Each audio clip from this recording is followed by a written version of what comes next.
চার বন্ধু আদিত্য, রুদ্র, নীল আর সৌরভ কলেজ লাইফের শেষ বছরে ঠিক করল একটা মেমোরেবল ট্রিপে যাবে। শহরের কোলাহল থেকে দূরে পাহাড়ের কোলে ছোট্ট এক পর্যটন শহরে এসে পৌঁছাল তারা। উদ্দেশ্য ৩ দিনের নির্জন আনন্দ, গল্প, আড্ডা আর একটু রোমাঞ্চ। রাত তখন ৮টা। তারা শহরের এক পুরনো হোটেলে গিয়ে উঠতে চাইল। হোটেলের নাম হোটেল সানডাউন। কি বাহ্যিক চেহারা, একটু অদ্ভুত, যেন অনেকদিন আগেকার সময়ে আটকে আছে।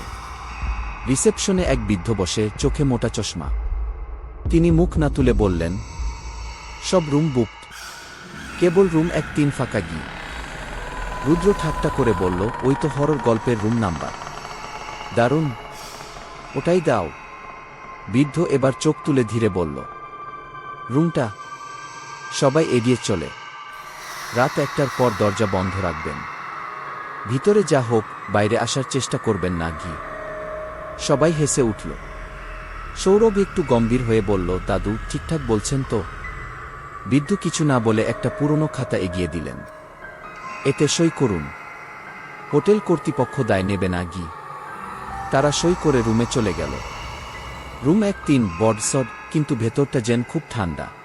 বিছানা আছে, জানালার পর্দা আধফাটা, দেয়ালের এক কোণায় ঝুলছে একটা বিবর্ণ ছবি, এক মেয়ের ছবি, যার মুখ ঝাপসা, কিন্তু চোখ দুটি অসম্ভব জীবন্ত। রাত বাড়তে থাকে। ওরা গল্প করছে, হালকা খাচ্ছে যাচ্ছে। হঠাৎ রাত ১-২টা বেজে ৪-৭ মিনিট। জানালার কাছে ঠকঠক আওয়াজ। কে থামলে জানালায়? নীল বলল।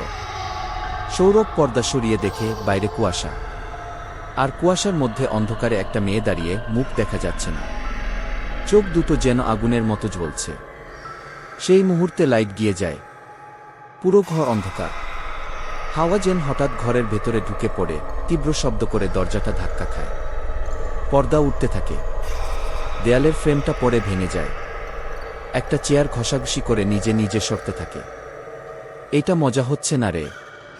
আদিত্য চিৎকার করে ওঠে। হঠাৎ করে ঘরের মাঝখানে একটা অবজব দেখা যায়। একটা মেয়ে, তার শরীর পুড়ে যাওয়া, গলার এক পাশ ছেঁড়া, মুখের অর্ধেকটা গলে গেছে, আর চোখে রক্তজবা লাল রং। রুদ্র ধাক্কা খেয়ে পিছিয়ে পড়ে।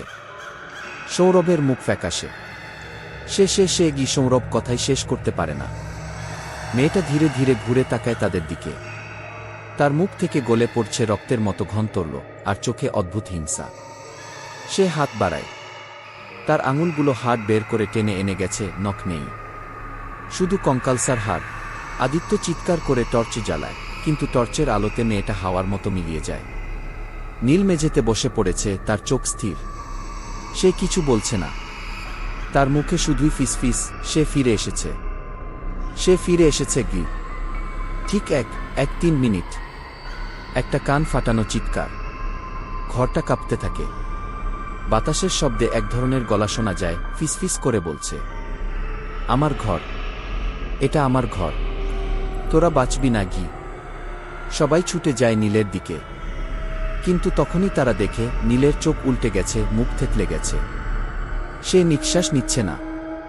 নীল মারা গেছে। রুমের দেয়াল হঠাৎ চিরে যায় যেন, এবং সেই ছবির ভিতর থেকে আবার সেই মেয়েটা বেরিয়ে আসে। এবার আরও কাছে, আরও ভয়ঙ্কর।